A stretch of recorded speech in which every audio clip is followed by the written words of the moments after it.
The Bugatti Chiron Supersport 300 Plus stood dead in the VIP garage of the Meridian Grand Hotel, 2 hours before Alexandra Harmon was set to walk onto the biggest stage of her year. 5 technical teams from $5 billion firms had come and gone, laptops open, machines running, heads shaking. Not one of them could explain why a $3.9 million machine refused to start. Then Mason Cole walked in. He brought no laptop, no scanner, no diagnostic device. He crouched beside the car, placed one hand on the body panel, and listened. Then he stood up and said one sentence. What did he know in 5 minutes that 5 teams couldn't find in 2 hours? The answer will surprise you. Alexandra Harmon had not arrived at the Autotech Summit to blend in. She arrived at it the way she arrived at everything: calculated, precise, and impossible to ignore. At 43, she ran Titan Core Technologies, a company that had quietly become one of the most powerful forces in artificial intelligence and autonomous vehicle systems, valued at $14 billion and climbing. She wore the success of Titan Core the way some people wore expensive watches, not to check the time, but to make a point. The keynote address she was scheduled to deliver at 2 o'clock that afternoon was not simply a presentation. It was a declaration, and she intended to make it unforgettable. The plan had been Connor Walsh's idea, but Alexandra had approved it immediately. Connor, her director of operations and the man who translated her instincts into logistics, had spent 3 weeks coordinating what he privately called the arrival sequence. Titan Core had just closed a Series D funding round at $2.1 billion, and the financial world was watching. 20 journalists from the industry's most influential outlets had been positioned to photograph the moment Alexandra stepped out of her personal vehicle in front of the venue's main entrance. The car itself was the statement, a Bugatti Chiron Supersport 300 Plus in jet black, the kind of machine that made engineers stop mid-sentence. She had owned it for 14 months. It had never once failed her. Mason Cole opened the garage at 7 in the morning, the same way he opened it every morning, without ceremony, without anyone watching, and without anything to prove. Cole's auto sat on a side street 4 miles from downtown Detroit, its brick facade weathered and its sign modest enough to miss its speed. Every tool had a place. Every surface was clean in the way that only decades of discipline could produce.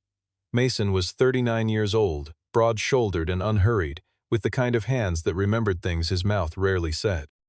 Neighbors who brought him their European sedans and Italian sports cars often left with the quiet, unsettled feeling that the man working on their vehicles knew more about them than the people who had built them. Mason never encouraged that impression. He simply did the work. On the corner of his workbench, half turned away from the entrance, sat a photograph in a simple frame. The image showed a younger Mason in a pressed workshop uniform, standing beside an unpainted Bugatti Chiron prototype in a large, pristine factory. Behind him, through tall glass windows, the green hills of the French countryside rolled gently toward the horizon. The city visible in the background was Molsheim. Mason had not put the photograph in a drawer, but he had also never once pointed it out to anyone. The Autotech Summit that year had drawn 3,000 delegates, 40 corporations, and more cameras than a film premiere.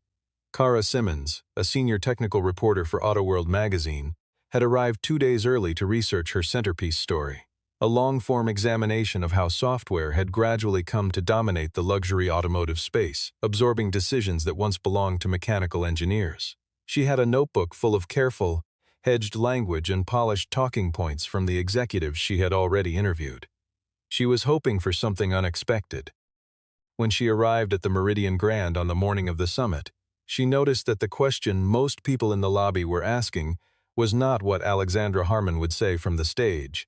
It was what she would arrive in. At 10:17 in the morning, Alexandra Harmon sat in the driver's seat of the Chiron in the hotel's underground VIP garage and turned the key. The engine fired exactly as it always did, a deep, layered sound like something industrial and alive, the signature of a 16-cylinder W engine built by fewer than 500 people in the world. It ran for exactly 1 second, then it stopped. The dashboard lit up with a cascade of warning codes, unfamiliar sequences, none of which corresponded to anything Alexandra had seen in 3 years of ownership, and then, as though nothing had happened, the display returned to standby mode. The car sat in perfect silence, as composed and indifferent as a locked vault.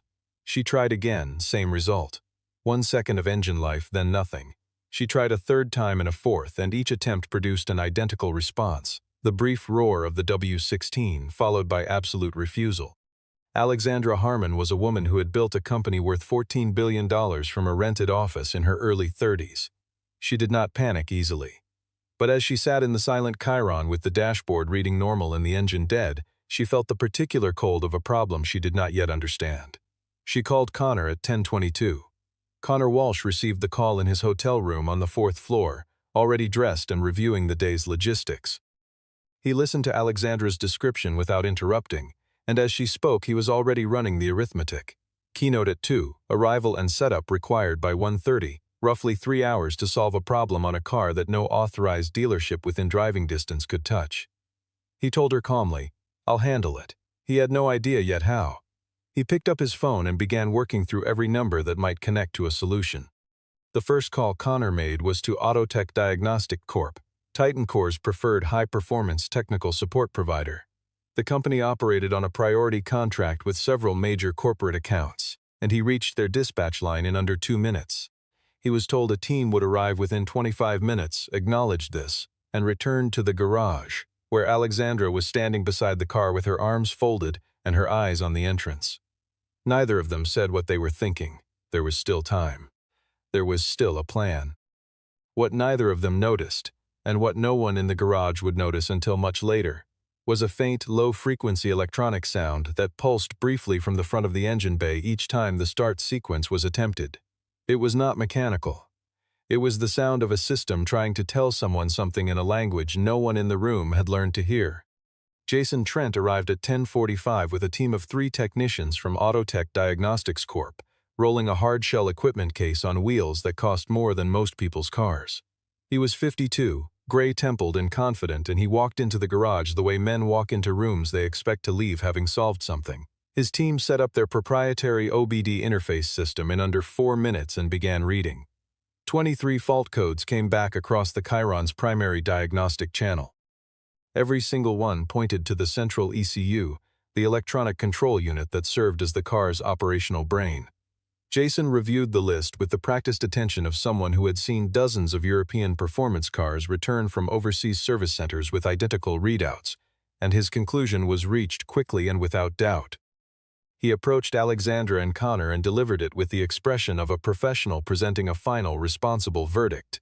The ECU module needed to be replaced, the correct part would have to be sourced directly from Molsheim, and the minimum lead time was 48 hours if the order was placed within the hour. The Chiron, he explained, was essentially in a protective lockdown, a feature of the car's architecture, not a failure. Alexandra looked at him for a long, deliberate moment. She said, "I didn't ask you what I need. I asked you if you can fix it." Jason held her gaze steadily, and then he said that he could not. His team packed their equipment and left the garage at 11:15. The second team arrived 9 minutes later. Adrian Cole, no relation to Mason, a coincidence that would only become notable in retrospect, led a 4-person unit from Novadrive Engineering, a company specializing in electronic systems for ultra-luxury vehicles. He had worked on Ferrari and Lamborghini platforms for nearly 2 decades and held a particular reputation for finding faults that digital readouts missed. He approached the Chiron with the methodical confidence of someone who had learned, through years of expensive mistakes, that assumptions were the enemy of accurate diagnosis. Rather than repeating what the first team had done, his crew attacked the problem from a different angle entirely, isolating individual electrical circuits and tracing them backward through the vehicle's system architecture, looking for upstream sources rather than downstream symptoms. After 35 minutes, Adrian found something, a minor anomaly in the vehicle's secondary charging pathway, a fluctuation small enough to read as noise, consistent enough across multiple attempts to be a genuine signal. He marked it, followed it through 2 subsystems, and then stopped. The anomaly was real, but it was downstream of something else. Something deeper in the firmware layer was instructing the hardware to behave this way, and Adrian did not have the access rights or the proprietary toolset to continue in that direction. The wall he had hit was not a mechanical wall. It was architectural.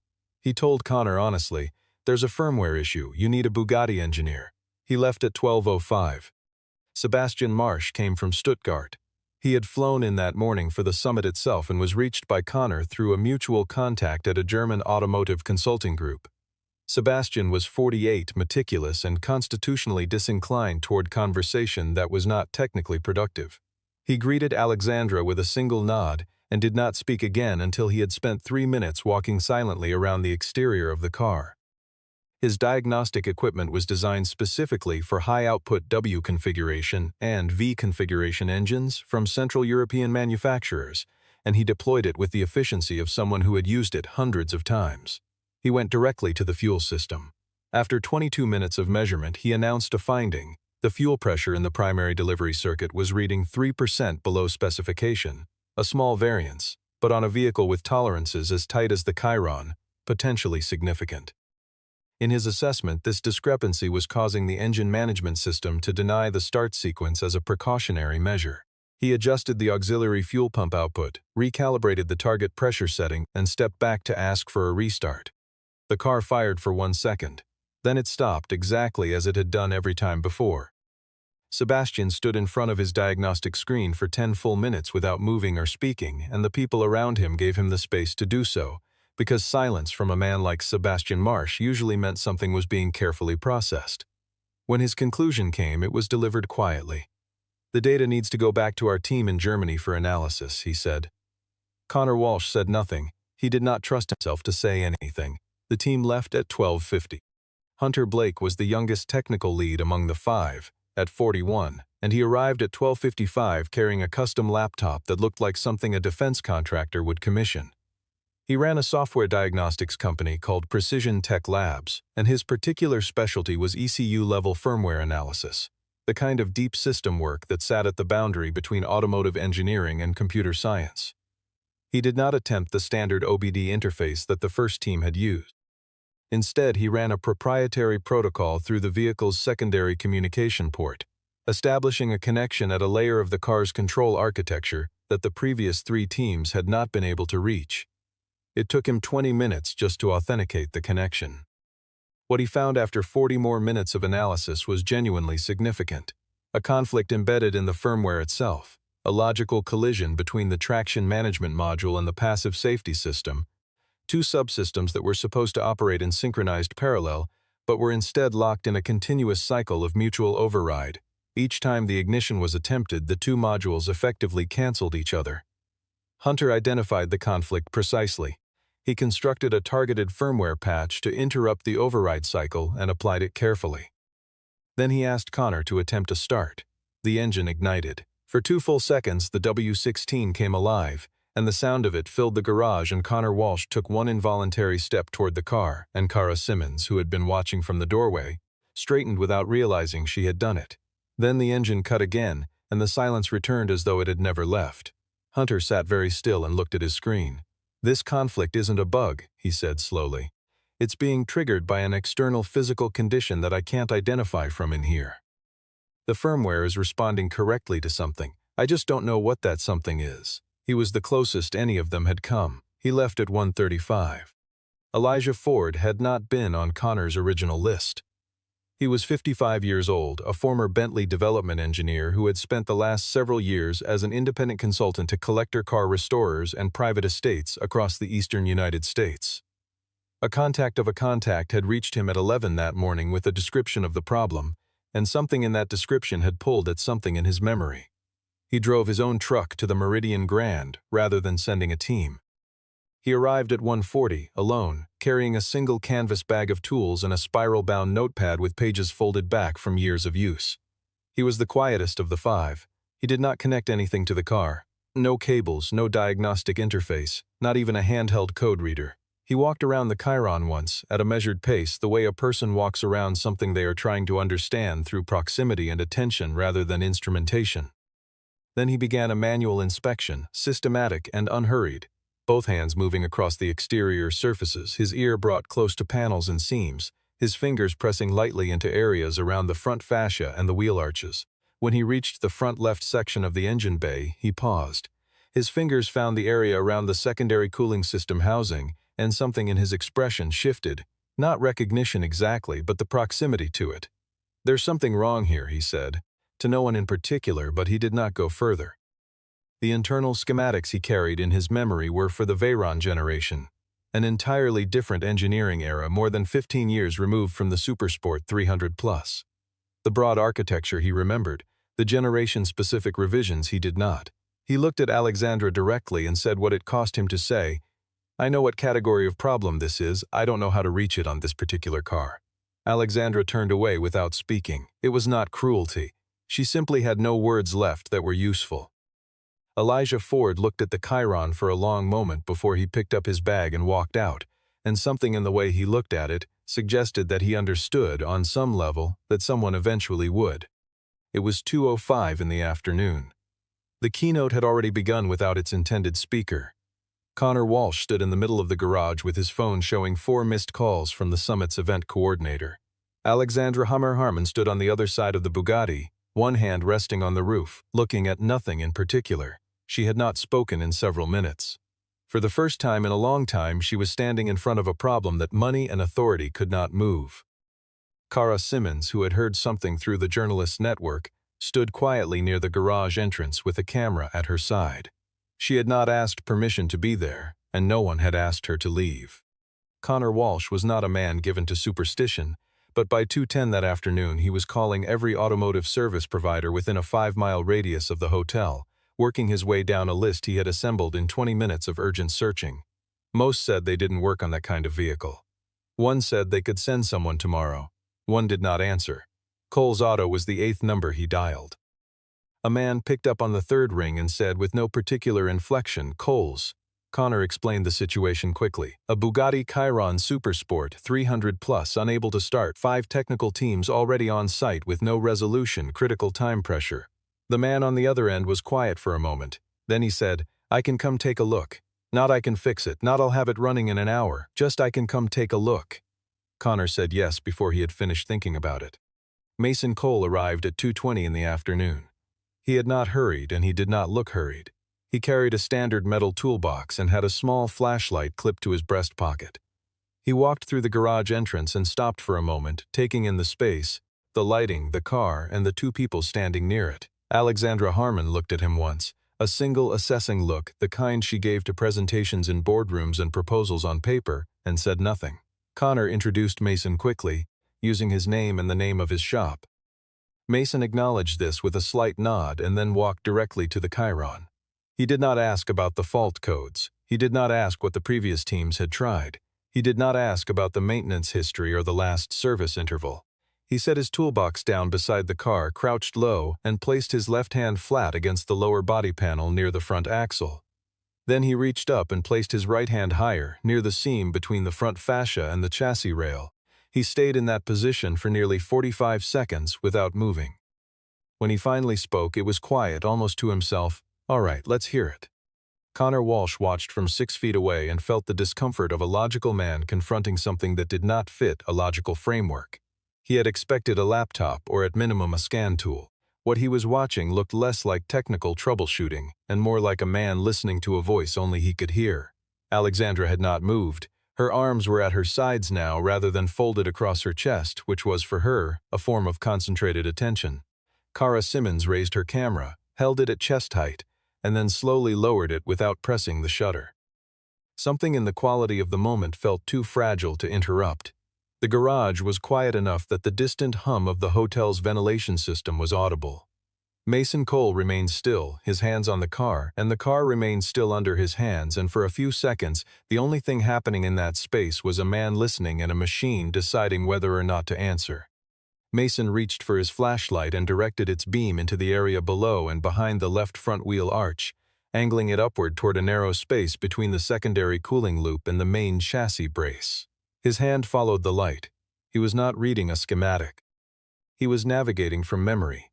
The memory of a man who had spent 8 years working inside the development cycle of this exact vehicle family, who had sat in engineering meetings where the cooling system configurations were revised between production generations, who had reviewed the component change documentation when Bugatti's engineering team modified the secondary temperature sensor bracket design, beginning with the 2nd year of Supersport 300 Plus production. The sensor was still there, in its correct general location, but it was not in its correct specific position.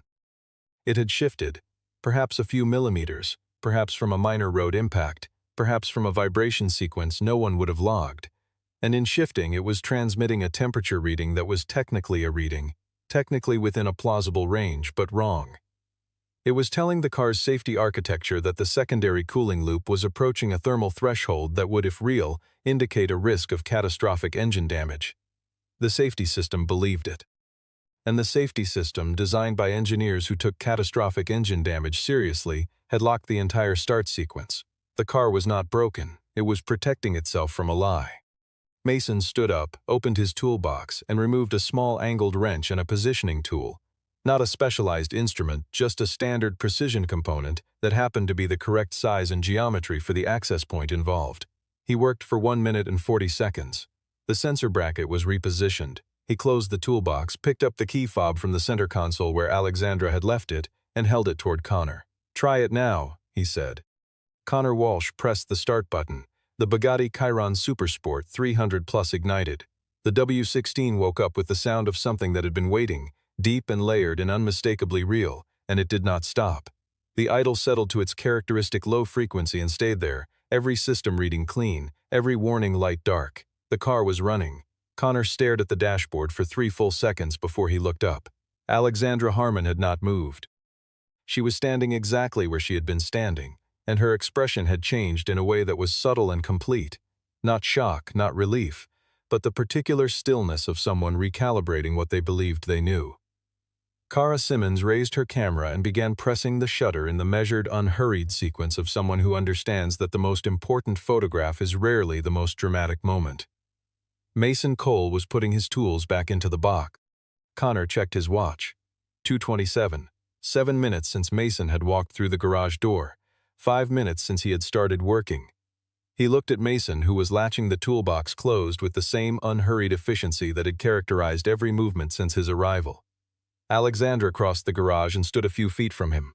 The engine ran between them, low and steady, as though it had never been anything other than fine. She said, with none of the edge that had been in her voice all morning, "Where did you learn this car?" Mason picked up the toolbox and set it beside the door. He did not answer immediately. This was not evasion. It was simply the habit of a man who did not consider his past something that required rapid deployment. Connor Walsh had stepped back toward the entrance, giving the space to the two of them without being asked, which was the kind of social intelligence that had kept him employed by Alexandra Harmon for 6 years. After a moment, Mason said, "I used to work with this kind of car." He said it the way a person mentions that they once lived in a different city, factually without weight, leaving the listener to decide how much weight was appropriate. Cara Simmons heard the sentence from across the garage. She was a technical reporter, which meant she was trained to notice the gap between what a statement said and what it implied. She closed the distance in a few quiet steps and asked, before Alexandra could pursue her own line of questioning, "Where did you work?" Mason looked at her. He looked at her camera, at her notepad, at her press credential hanging from the lanyard at her neck. He seemed to perform a brief private calculation, not strategic, simply honest, the kind of calculation a private person makes when the moment for privacy has passed. "Molsheim," he said. Cara Simmons had been covering the automotive industry for 11 years. She knew immediately what Molsheim meant. It was the name of a small town in northeastern France, and in the context of automobiles it meant one thing: the single facility in the world where every Bugatti ever produced had been built. The engineers who understood the Chiron at the molecular level went to work there. She did not ask a follow-up question immediately. She wrote the word in her notebook and drew a circle around it. Alexandra asked Connor and Cara to give her a few minutes. Both moved outside without argument. Connor because he recognized the particular register in her voice that indicated the conversation ahead was not one for an audience. Cara because she understood that the story would come back to her eventually regardless of whether she was in the room for it. The garage door rolled partway down behind them, and the sound of the Chiron's idle, still running, quiet and resolved, was the only sound filling the space between the two people left inside. Alexandra stood across the toolbox from Mason and said simply, "Tell me who you actually are." He met her eyes and held them without difficulty, and then he told her plainly and without any performance at all. His name was Mason Cole.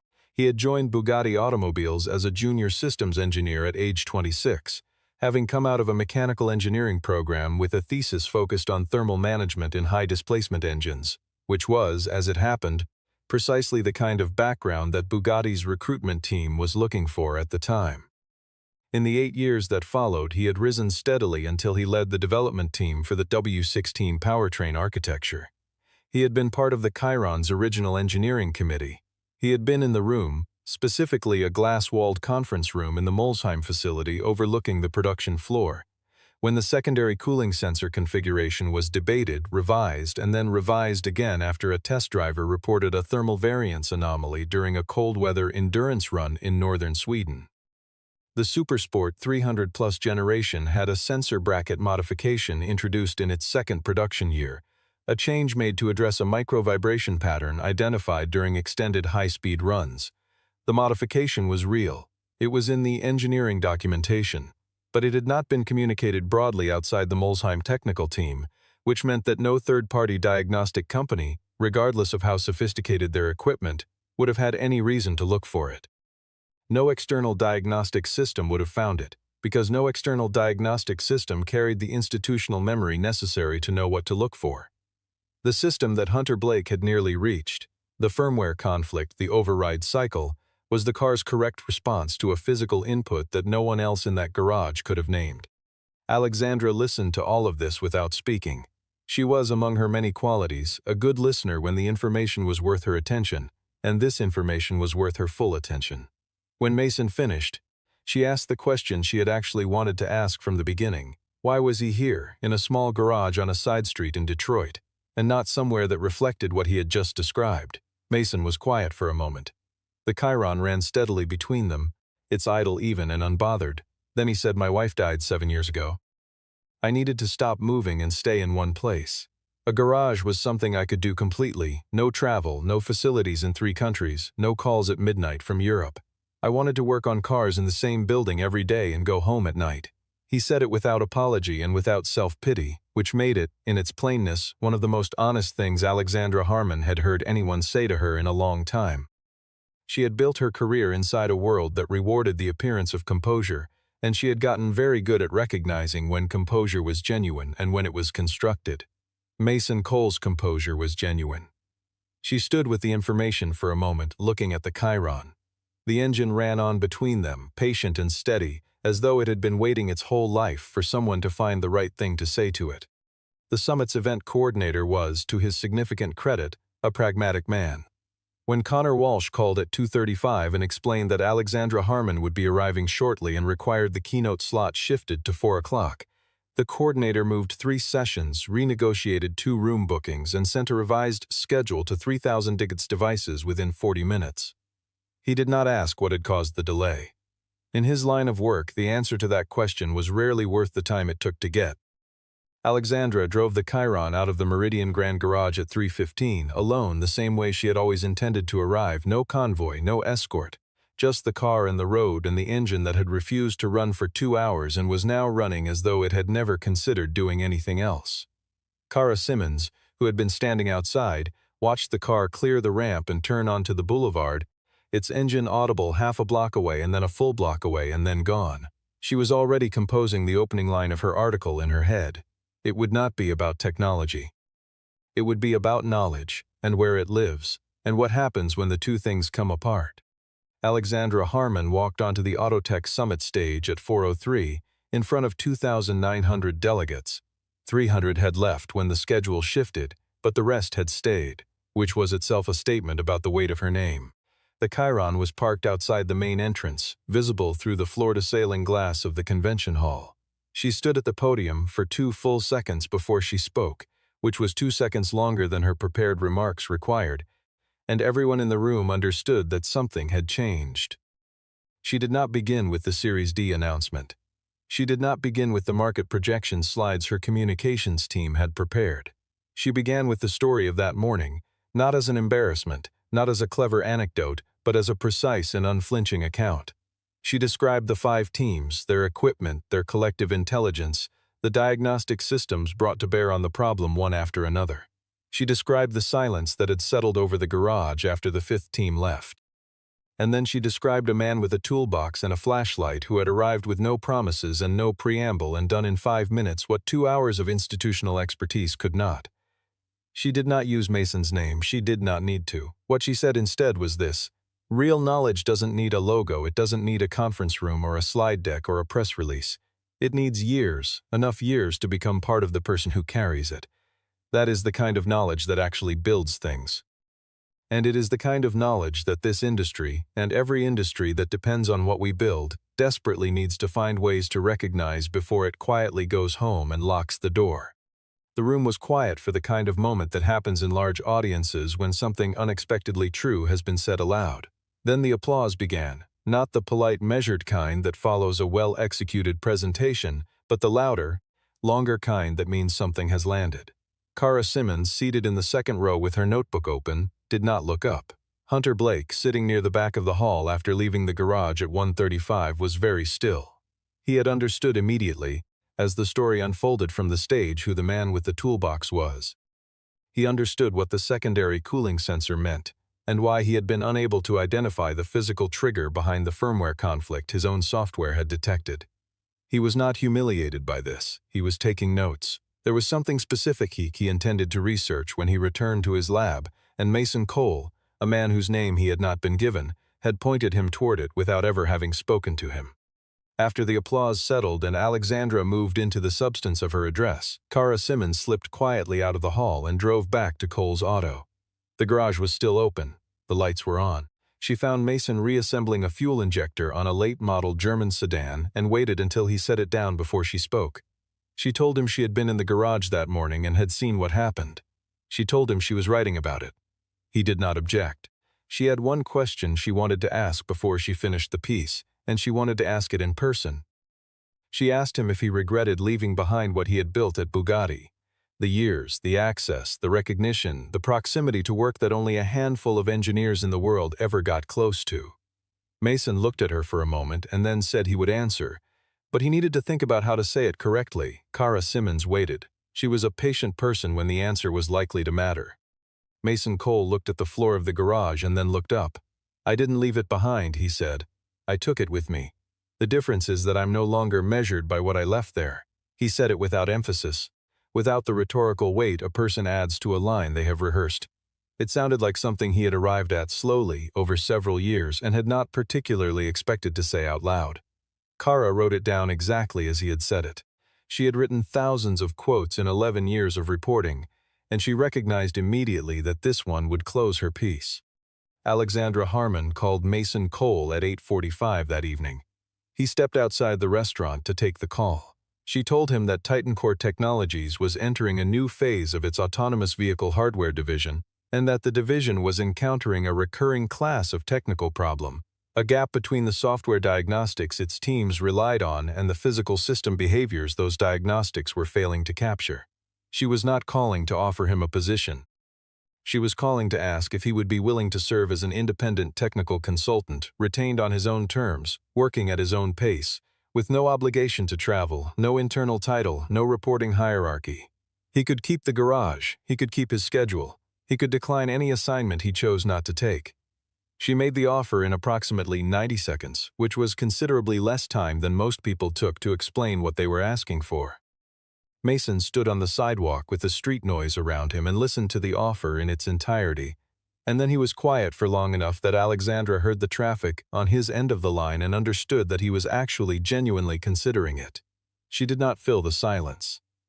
This was a change from how she had behaved most of the day, and she knew it. "I need to think about it," Mason said. Alexandra told him to take whatever time he needed and ended the call. She set her phone face down on the desk of her hotel room and sat in the quiet. She thought about the garage that morning, about the 5 teams and their equipment and their certainty, and about the man who had arrived after all of them and stood beside a car with his hands open and his mouth closed. She thought about what she had said from the stage, and she thought about whether she actually believed it or had simply recognized its usefulness in the moment. By the time she finished thinking, she had concluded that she believed it, and that the two things were not mutually exclusive. She turned out the light. Mason Cole returned to the garage late that evening, after the restaurant had closed and the street outside had gone quiet. He did this sometimes, not to work, but simply to be in the space when it belonged entirely to him, when the air in it was just air and not a transaction or a performance. He sat on the stool at his workbench and looked at the photograph from Molsheim. The younger version of himself stood beside the unpainted Chiron prototype with the French hills behind him, and the expression on his face was the expression of a man at the beginning of something large.